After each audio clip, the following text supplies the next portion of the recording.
오늘 말씀은 초대교회에서 처음 재직을 세우는 그 과정에 대한 말씀입니다. 우리가 오늘 이렇게 재직 헌신 예배를 드리려고 준비를 하는 가운데 하나님께서 이 말씀을 우리에게 주셨는 줄 믿습니다. 저는 먼저 이렇게 우리가 헌신 예배 드릴 때 여러분들이 교회를 나온 게 아니고 여러분들이 이렇게 오래 뭘 쌓아서 그렇죠? 무슨 마트에서 쿠폰 많이 받아서 뭐 타듯이 연차가 쌓여서 집사되고 권사된 거 아니라는 거를 다시금 깨우치시기를 바랍니다. 더 나가서 우리 인격이 안 됐는데도 하나님이 세워주셨다는 것을 여러분들이 이렇게 하나님 앞에 감사하며 엎드릴 줄 알아야 돼요. 내가 예를 들어 뭐 제 자신도 제가 목사가 될 만한 사람이어서 목사가 된 게 아니라 하나님이 세워주시고 목사 되게 만드신 거거든요.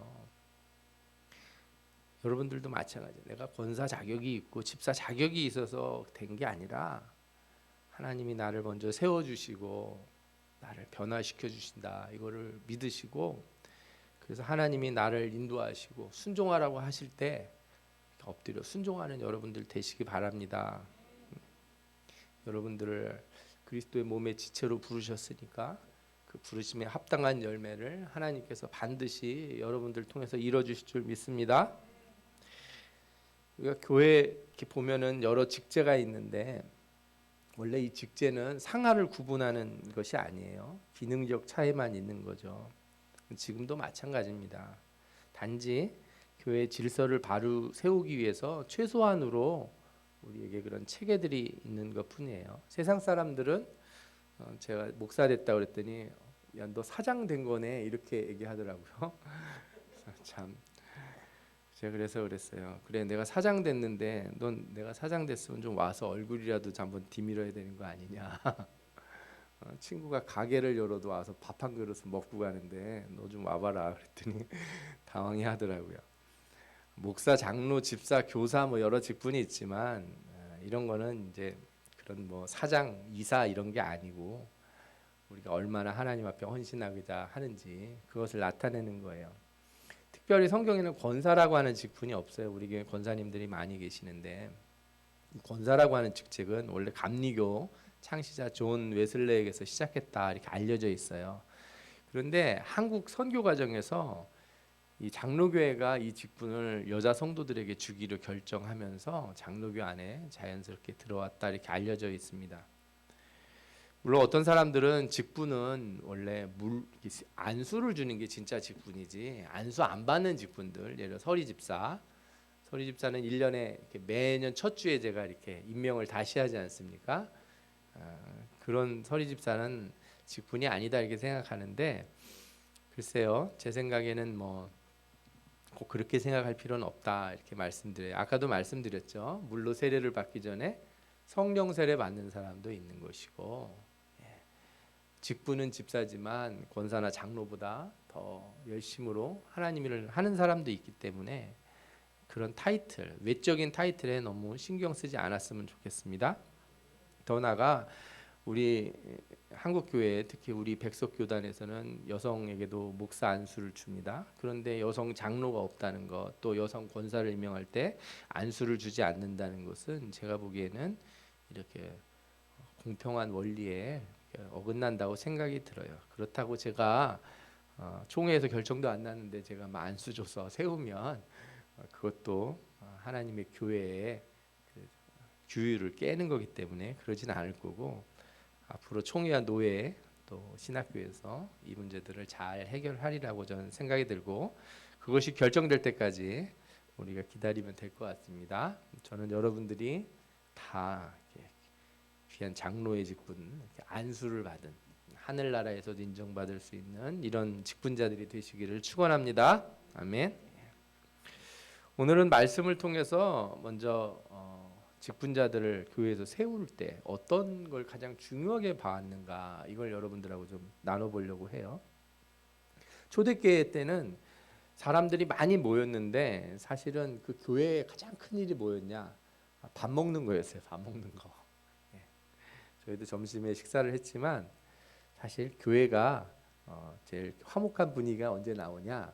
목사님한테 막 꾸중 듣고 막 설교 듣고 똑바로 해라 이런 소리 들을 때보다 밑에서 밥 먹으면서 얘기할 때가 제일 좋지 않습니까? 예, 원래 교회가 그렇게 커지는 거예요.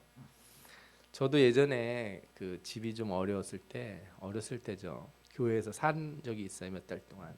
그 교회에서 일종의 집이 없는 사람들이죠. 예전에는 이 시골에서 지방에서 이렇게 서울로 올라오거나 이런 분들이 있잖아요. 그런데 저희 교회 지하실 1층 거기처럼 돼 있는 곳 거기 바닥에서 자는 거예요, 다. 그리고 아침에 교회에서 해준 밥 먹는데 볼이 잔뜩 들어가 있고 김치도 그 사모님이 옛날에 김장김치를 막 200포기씩 막 하고 그랬어요. 그죠? 기억나시는지 모르겠어요. 200포기, 300포기씩 하고 그랬는데 그거 봄 되고 그러면은 그거 막 쉬어서 분내 나서 이렇게 못 먹는 김치도 있잖아요. 그걸 다 걷어와서 그걸 또 씻어요. 그걸로 이렇게 대충 썰어 가지고 볶거나 아니면은 이렇게 된장찌개 같은 걸 주시는데 무가 그냥 조금 둥둥 떠다니는 저는 그때 초등학생이어서 감히 먹고 싶은 마음이 혀도 입도 짧은데 전 도저히 못 먹겠는 거예요. 살이 빠지더라고요 정말. 그런 음식을 이렇게 줘요. 근데 그것도 얼마나 감사해요. 집 한 칸 없는데 교회에서 자고 아침에 그거 한 끼 얻어 먹고 나가서 일하고 그리고 저녁에 돌아와서 다시 자고 참 그런 분들이 교회에 많았어요. 그게 교회의 힘이었어요 그 당시에. 지금도 몇몇 교회들은 그와 유사한 일을 하기도 합니다. 초대교회 때 이게 가장 큰 일이었다는 거예요.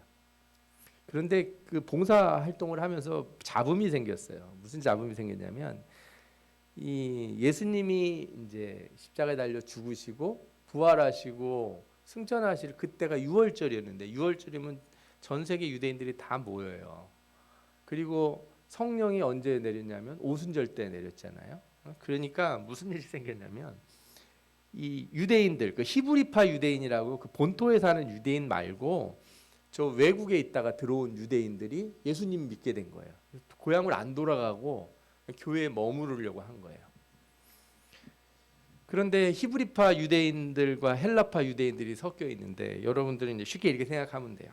교회에 이제 여러 사람들이 모였는데 저 미국에서 살다가 온 사람, 저 일본에 살다가 온 사람들 있고 여기 광주 사람들 있고 그런 거예요. 그러니까 우리 뭐 누구 어떤 집사님이 뭐 나눠주면서 우리 광주 사람은 내가 조금 더 줘야지, 그죠? 고기라도 하나 더 벗어주고 이러면은 이제 저 외지에서 온 사람들이 기분이 나쁠 거 아니에요. 그런 일이 생겼다는 거예요. 헬라파 유대인들에게 구제하는 일이 좀 적게 돌아간 거예요. 그래서 막 불만이 생긴 거예요. 교회에서 어떻게 이럴 수가 있냐. 밥을 풀 때 다 똑같이 퍼줘야지. 누구는 한 숟가락 꾹꾹 눌러주고 누구는 대충 주고 이러면 되겠냐. 그래서 불만이 생겨서 사도들이 다 모아가지고 도저히 안 되겠다. 니네들 그래서 내가 사도들이 설교 준비도 하기도 바쁜데 와서 국 퍼주고 밥 퍼주고 그럴 수는 없지 않냐. 그러니까 사람을 좀 뽑자. 7명만 일꾼을 뽑자. 그래서 뽑은 사람들이 오늘 성경에 나온 사람들이고 그 사람들이 그 재직의 시작이에요. 교회 직분자의 시작이 어디냐? 이 사람들이다 이렇게 생각하시면 돼요. 이 일은 구약 시대에 모세가 하루 종일 앉아가지고 일을 보고 있었어요. 그랬더니 그 장인이 와서 보니까 참 안타까운 거예요. 아니 일이 그렇게 많으면 좀 나눠주면 되지. 그 혼자서 다 떠안고서 뭐 하는 짓이냐. 1000부장, 100부장, 50부장 이렇게 세워서 일을 해라 이렇게 아이디어를 줍니다. 그래서 모세가 그런 일을 한 거예요. 같은 방식이에요. 그래서 하나님의 일을 할 때 사람들이 좀 나눠서 하면 좋지 않는가. 이것이 가장 기본적인 것이죠.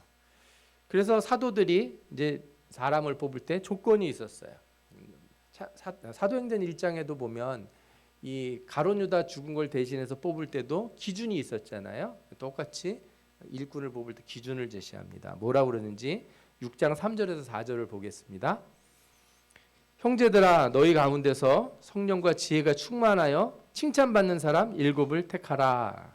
아멘. 어떤 사람들이요? 성령과 지혜가 충만하고 칭찬받는 사람들. 뭐 여기는 집사라는 표현이 안 나와요. 우리가 이 사람들을 일곱 집사라 대부분 통칭하는데 그건 뭐 나중에 어떻게 결정이 된 것 같아요. 그런 이름으로. 하여튼 이 교회 일을 이렇게 총괄하는 거니까 집사와 유사하다고 할 수 있죠. 어쨌든 직책의 명칭은 중요하지 않아요. 충성되게 일할 업무를 분담할 사람을 뽑을 때 이런 사람들을 뽑았는데 성령과 지혜가 충만해서 칭찬받는 사람이라 이거죠. 그래서 여러분들 제가 오늘은 이 말씀을 드리려고 해요. 재직이 되려면 우리에게 어떤 것이 필요한가? 그죠? 가장 첫 번째로 뭐라고요? 성령이 충만한 사람. 아멘. 성령 충만한 것. 야, 이거는 여러분들이 성령 충만하다 그러면 마치 무슨 방언을 한다든지 예언을 한다든지 무슨 특별한 능력을 행사하는 걸 성령 충만이라고 생각하는 분들이 있는데 그렇게 생각하시지 마세요. 성령 충만이라고 하는 것은 우리가 가지고 있는 영성이에요. 영성. 성령 충만하다는 것은 영적인 것을 민감하게 받아들인다는 거예요. 그렇다고 또 착각하셔서 신비주의를 얘기하는 거 아니라는 걸 아셔야 돼요. 예를 들어서 요셉이 꿈을 잘 해석했어요. 아주 영적으로 깨어 있었으니까. 다니엘이 꿈을 해석하지 않습니까? 영적으로 깨어 있으니까. 근데 꿈을 해석하니까 무슨 일이 생깁니까? 현실의 일을 하게 되잖아요. 흉년이 든다, 풍년이 든다 알고 요셉이 뭘 지으라고 얘기해요? 창고를 지어라. 그리고 풍년 때 잘 쌓아놓으면 되고 흉년 때 그걸 좀 나눠주면 된다. 영성이라고 하는 거는 신비주의로 가면 안 되고 어디로 가야 돼요? 이 현실적인 문제로 와야 되는 거예요. 기도를 하면 현실로 돌아오세요. 기도할 때 오는 그 마음의 희열, 기도할 때 오는 막 눈물 막 쏟아지고 막 감격, 그 필링을 찾지 마시고 그 필링에서 나오셔서 어디로 가야 돼요? 눈 뜨고 현실로 와라고요.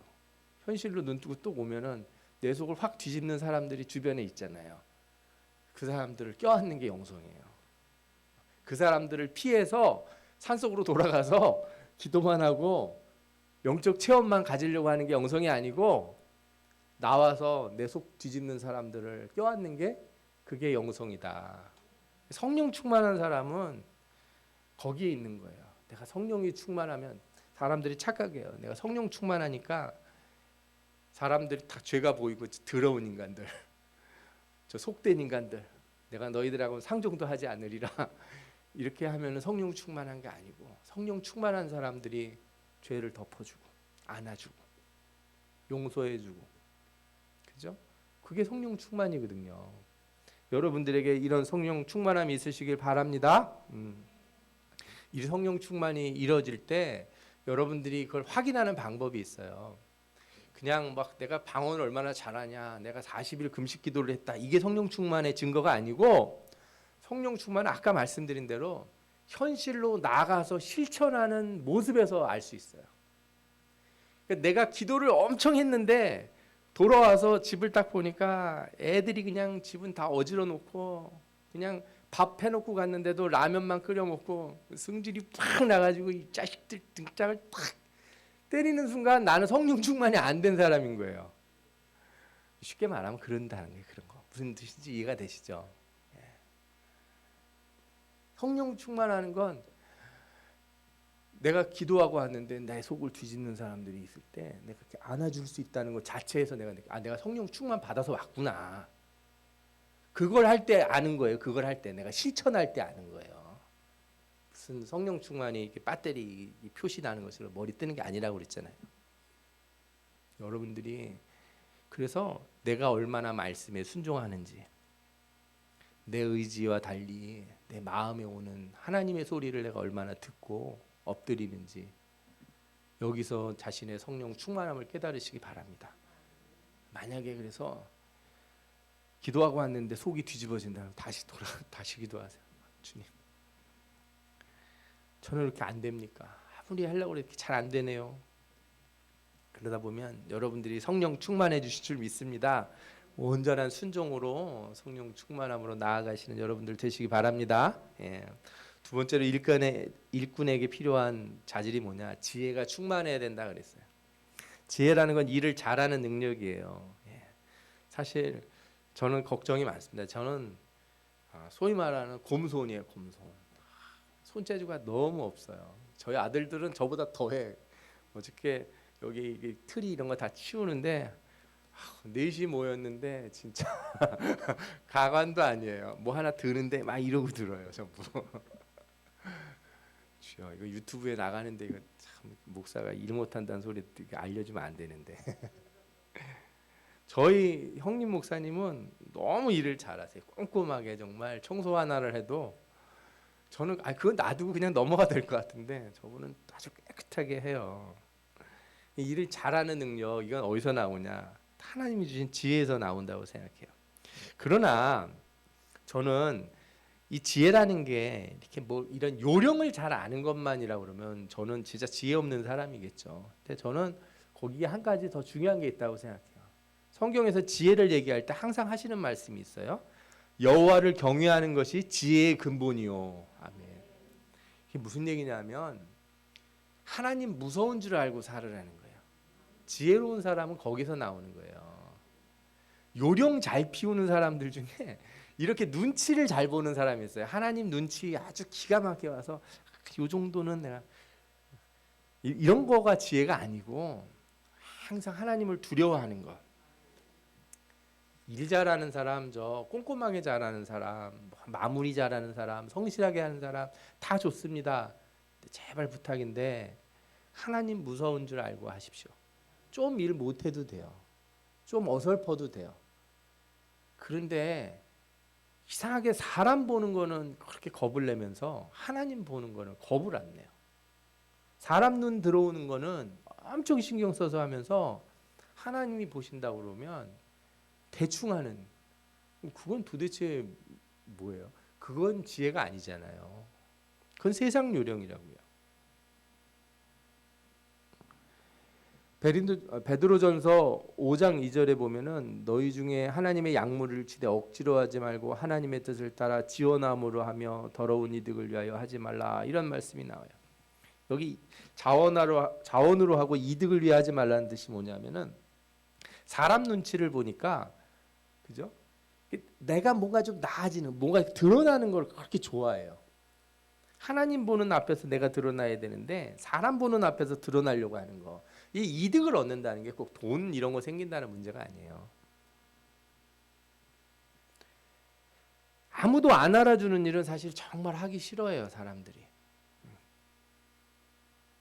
이상하게 다른 데서는 이순신 신자 있잖아요. 내가 왔다는 걸 알리지 마라, 막 이러면서 쥐도새도 모르게 있으면서 봉사고 헌신할 때는 막 엄청 호들갑을 떠는 경우도 있어요.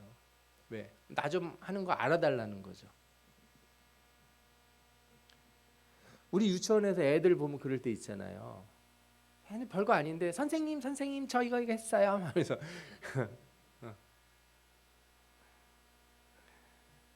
아이들은 이해가 하죠. 근데 어른이 그러면 좀 그래요.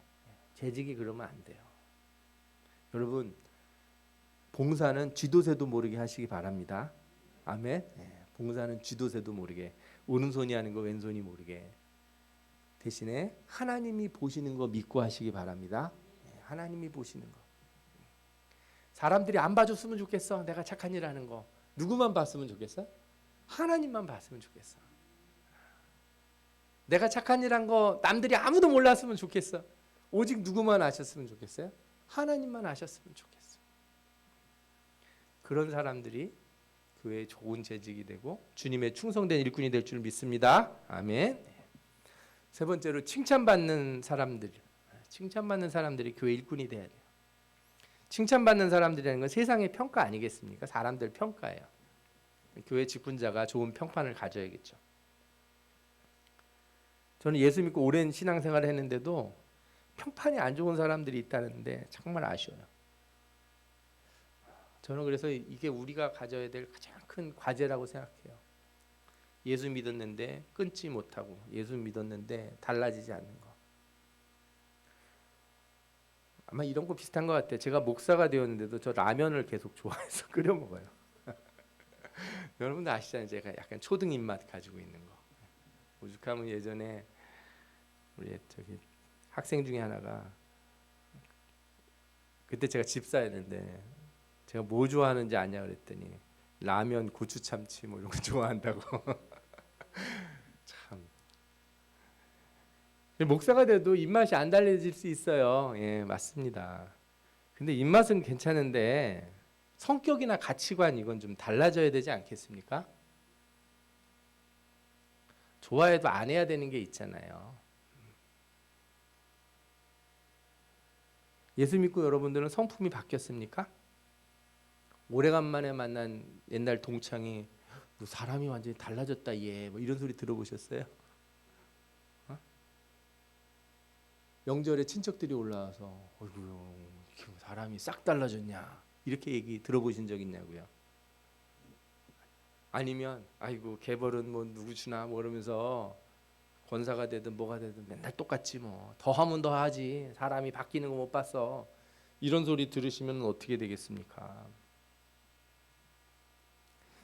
아무리 직분자가 돼도 약속 시간 못 지키는 사람, 장로가 되고 권사가 돼도 양보 조금 더 못하는 사람, 꼭 뭐 할 때 꼭 정확히 나눠야 돼, 그죠? n분의 1 정확히 나눠서 해야지. 왜 저 사람이 더 조금 더 하고 내가 왜 조금 더 해야 되냐고. 남 배려 못하고 뒷줄 서는 거 싫어하고 직분자가 돼도 하고 싶은 말 다 해야지 속이 직성이 풀리고.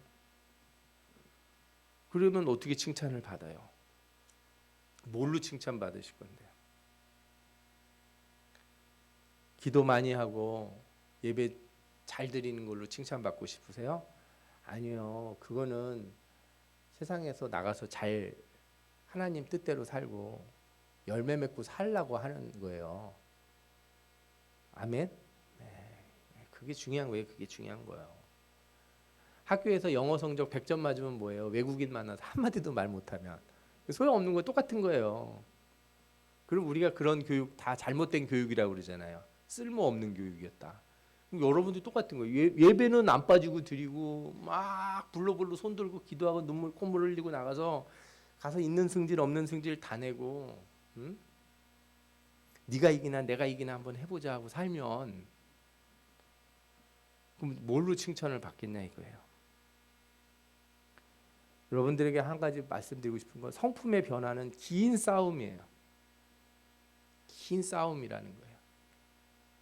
한 번에 안 돼요. 부탁이에요. 제발 부탁인데 한 번에 안 달라집니다. 내가 결심하고 막 내 손에다가 이렇게 칼을 꼽더라도 안 달라진다고요. 긴 싸움을 해야 돼. 긴 싸움.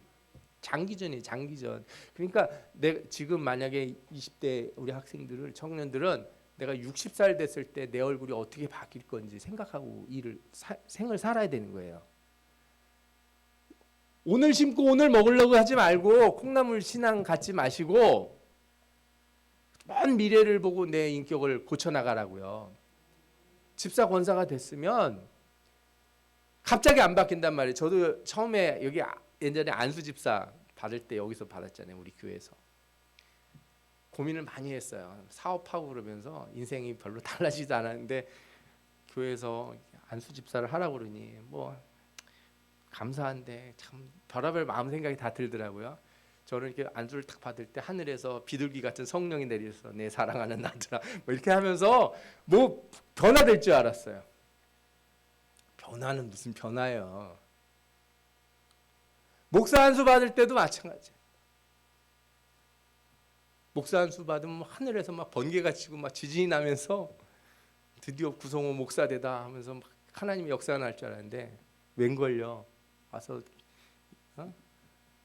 설교하고 그러는데 설교는 좋다고 그러면서 몇 번 나오다가 듣고 다 나가고 막 이러면은 제가 보니까 긴 싸움을 싸우는 게 신앙의 일이다. 긴 싸움을 싸우는 거. 갑자기 큰 돈으로 헌금하고 눈에 보이는 일로 칭찬받으려고 그러지 마시고 오랜 시간 내 삶의 변화로 하나님 앞에 칭찬받는 그런 재직들이 되시기를 축원합니다. 예? 베드로전서에 이런 말씀이 나옵니다. 맡은 자들에게 주장하는 자세를 하지 말고 양무리의 본이 되라. 저는 이게 칭찬받는 거라고 생각해요. 본이 되는 거. 이게 뭐라고 본받고 싶은 사람이 되는 거. 아, 대단합니다 이런 소리 듣는 것보다 나는 어떻게 하면 저분처럼 어떻게 신앙생활을 해볼까? 나는 어떻게 하면 저 신앙을 좀 본받아 볼까? 남이 따라하고 싶은 신앙의 모습, 그런 것이 바로 칭찬받는 가장 일꾼의 자세라고 생각이 됩니다. 많은 성도들이, 젊은이들이, 학생들이, 어린이들이, 아니 집에서 내 자녀들이 나를 본받고 싶어 해야 되지 않겠어요? 예? 내 애들도 나를 본받고 싶어 하지 않으면은 도대체 나는 어디서 칭찬을 받겠다는 거예요? 내 남편과 내 아내가 나를 좋아하고 당신 같은 성격을 내가 배우고 싶다 이런 마음이 안 들면 우리는 할 일이 많습니다. 갈 길이 멀어요. 여러분들이 꼭 본이 되는 모습, 칭찬받는 그런 주님의 귀한 일꾼들 되시기를 축원합니다. 이런 조건으로 선발된 일꾼이라면 이제 자신이 뭘 해야 되는지 이유를 알아야 돼요. 오늘 성경에 보면은 사도들이 내가 기도하고 말씀을 증거하는 일에 집중하려고 하는데 그 일을 돕기 위해서 일꾼을 뽑아야겠다 이렇게 얘기를 해요.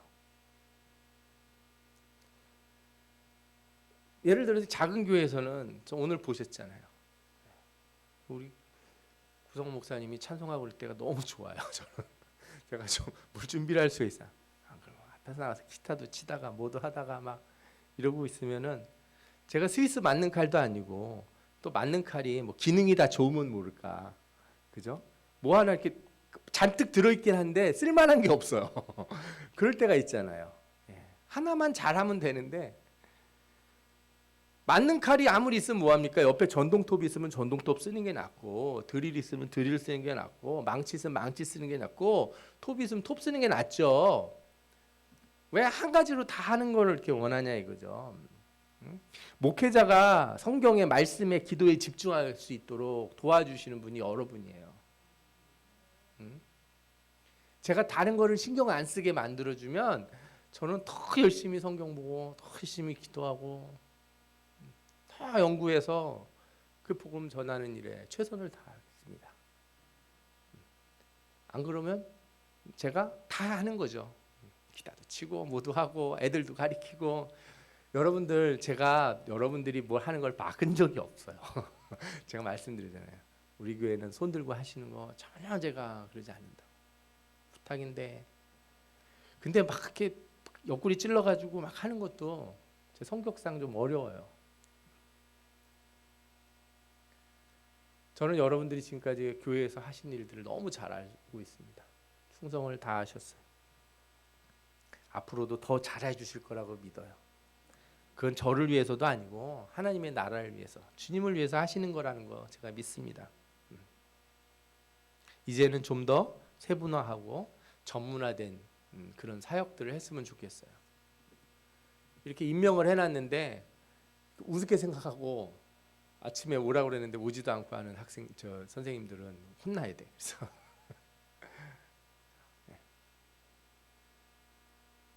저는 누가 막 예배 언제 온다고 그랬다가 안 오면은 막 신경이 너무 쓰이는 거예요. 금요 철회 때도 누가 오신다고 그랬는데 안 오니까 설교도 안 되고 막 정신이 막 왔다 갔다 하는 거예요. 어디 무슨 일이 있는가 막 생각이 들고. 저는 제일 좋은 충성이 뭐냐? 하겠다고 할 때 하는 거예요.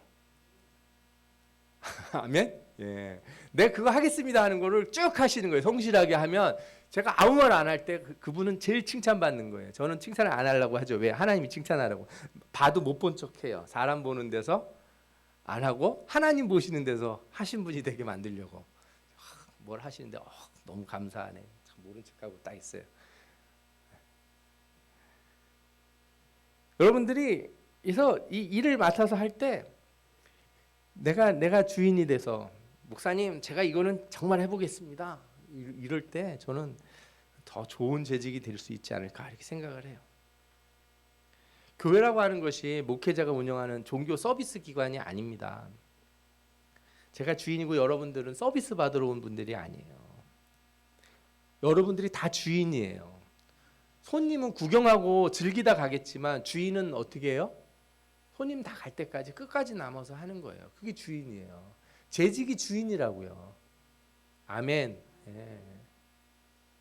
예를 들어서 교회 뭐가 떨어졌는지 뭐가 부족한지 날씨가 이렇게 추운데 어떤 일이 생길지 그거 목사가 교회에 살면서 그거 하나 하는 거지 뭐 하는 거야 이렇게 생각하시면 뭐 그럴 수 있겠죠. 예. 그러나 재직이라면 한 번쯤 전화라도 해보시든가 뭐 가까운 데 있으면 와서 보시든가.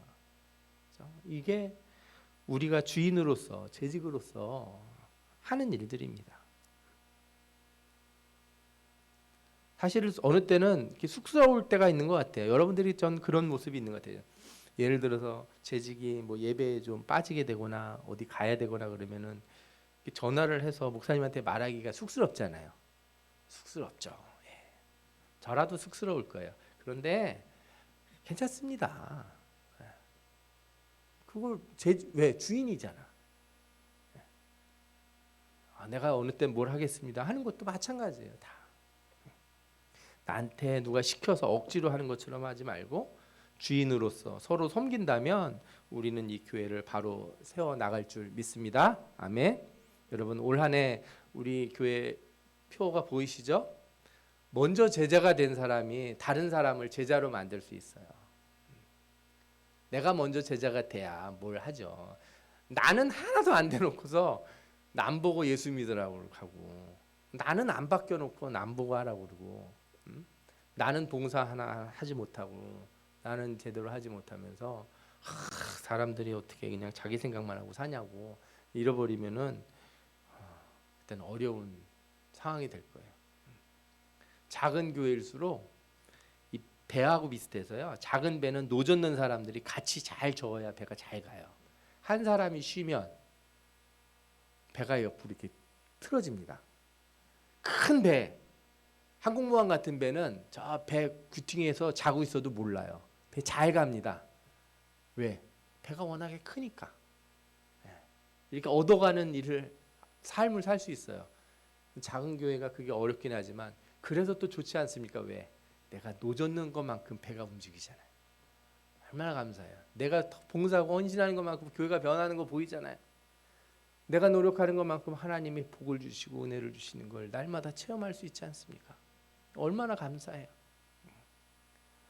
여러분들 올 한 해 여러분들 제자가 되기로 했으니 먼저 순종하고 성령 충만 받으시고 하나님 두려워하는 마음으로 하나님 앞에서 일하시고 많은 사람들 앞에서 본이 되고 칭찬받는 주님의 제자, 이 교회의 재직, 하나님 나라의 일꾼들 되시기를 축원합니다. 여러분들에게 하나님의 큰 은혜와 축복이 임할 줄 믿습니다. 아멘. 우리 기도하겠습니다.